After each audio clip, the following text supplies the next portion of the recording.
রাখি। আজকে একটা রেসিপি নিয়ে চলে এসেছি। রেসিপিটা হচ্ছে ভেন্ডি মানে ঢ্যাঁড়স আলু দিয়ে ভাজবো। সেটাই আমি কি করে ভাজবো আপনাদের কাছে শেয়ার করছি। এই ভাজাটা খেতে খুবই ভালো লাগে, লুচি পরোটা ভাত ডাল, যেদিনকে ডাল হয় সেদিনকে ডালের সাথে এই ভাজাটা খুব ভালো লাগে, আর লুচি পরোটার সাথেও ভালো লাগে। দেখুন আমি এটা কীভাবে ভেন্ডিটা ভাজি। আমি কড়ায় তেল বসিয়ে দিয়েছি, তেলটা গরম হোক। তেলটা আমার গরম হয়ে গেছে, আমি এতে একটা শুকনো লঙ্কা ফোড়ন দিয়ে দিলাম, আর একটু কালো জিরে হাতে ঘষে দিয়ে দিলাম।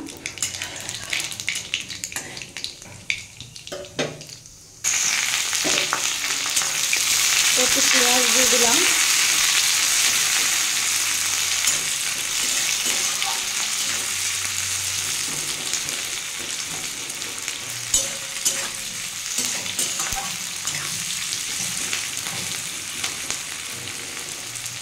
পেঁয়াজটা একটু ভাজা হোক।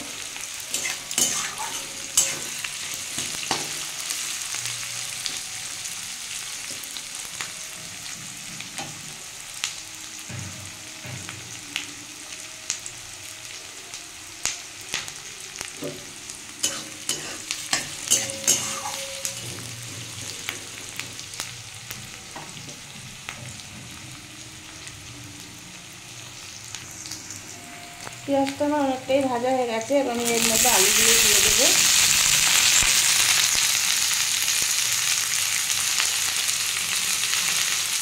সামান্য নুন,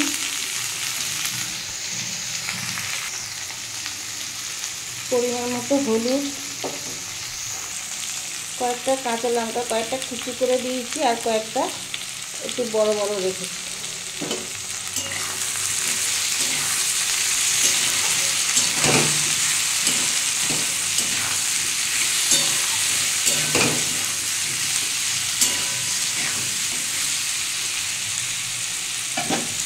এবারে আলুটা আমি সেদ্ধ হওয়ার জন্য গ্যাসের ফ্লেমটা একটু কমিয়ে আমি 5 মিনিটের জন্য চাপা দিয়ে দিলাম। 5 মিনিট পরে ফিরে আসছি। দেখুন বন্ধুরা, আমি 5 মিনিট পরে ফিরে আসলাম। আমার আলুটা দেখুন নরম হয়ে গেছে, একদম নরম হয়ে গেছে।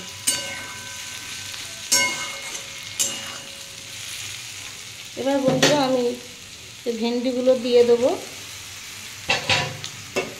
ভেন্ডিটা এমনিই নরম, বেশি ভাজতে লাগে না। আমি আর একটু এবার নুন দিয়ে দেবো, তখন সামান্য নুন দিয়েছিলাম।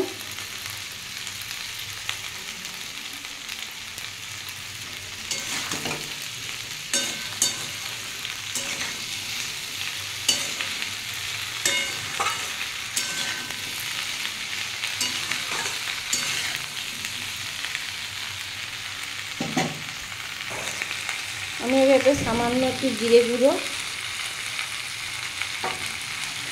সামান্য একটু লঙ্কার গুঁড়ো দিয়ে দিলাম, যাতে খেতে আরও ভালো লাগে। আর খেতে সত্যি এটা খুব ভালো লাগে।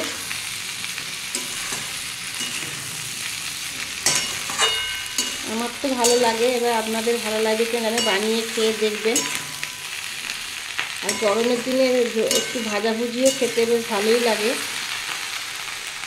আমি এবার একটু চাপা দিয়ে দেবো, ভেন্ডিটা একটু নরম হওয়ার জন্য।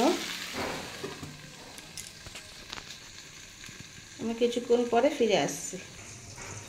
দেখুন বন্ধুরা, আমি কিছুক্ষণ পরে ফিরে আসলাম। দেখুন আমার ভেন্ডিটা নরম হয়ে গেছে।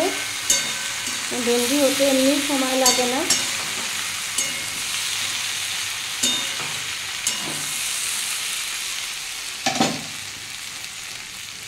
এবার আমি এর মধ্যে একটু পোস্ত দিয়ে দেবো।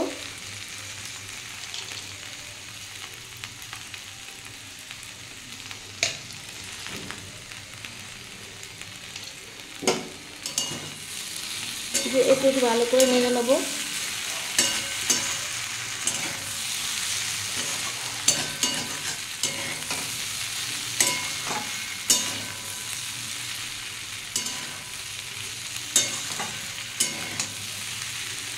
বন্ধুরা, এটা হয়ে গেলে আমি আজকে আরেকটা রেসিপি দেখাবো এর সাথেই। এটা হয়ে যাক। এটা আমার হয়ে গেছে, আমি এবার এটা নামিয়ে নেব।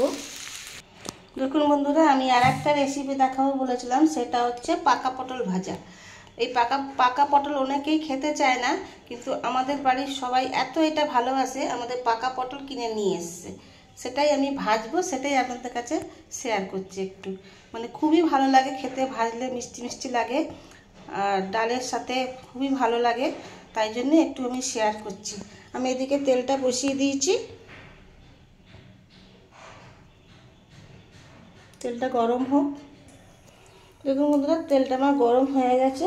আমি এর মধ্যে সামান্য নুন আর হলুদ দিয়ে মাখিয়ে আর মাঝখানটা একটু চিড়ে দিয়েছি, আর কিছুই না।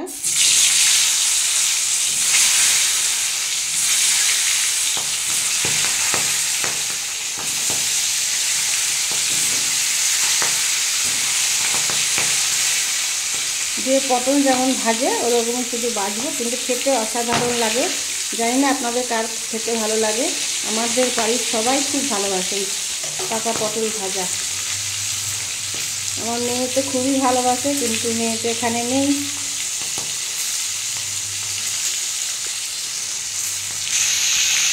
দেখুন বন্ধুরা, পটলগুলো আমার একটু ভাজা হয়ে গেছে, আমি একটু উল্টে দিয়েছি আর একটু কেটে কেটে দেবো।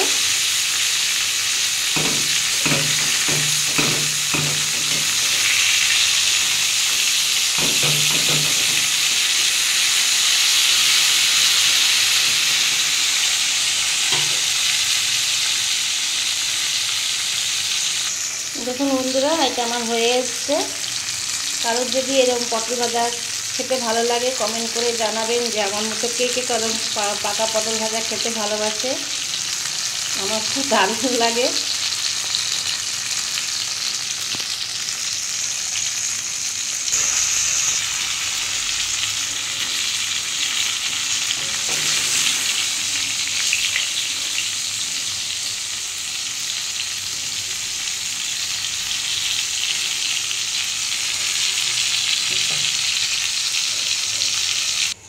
দেখুন বন্ধুরা, আমার এদিকে ঢ্যাঁড়স আলু ভাজা রেসিপিটা রেডি হয়ে গেছে, আর এদিকে পাকা পটল ভেজেছিলেন সেটাও রেডি হয়ে গেছে। আর যে দুটো রেসিপি একসাথে করলাম। যদি নতুন বন্ধুদের এই রেসিপিটা ভালো লেগে থাকে তাহলে আমার চ্যানেলটা সাবস্ক্রাইব করার অনুরোধ হলো এবং পাশে থাকা অনুরোধ হলো।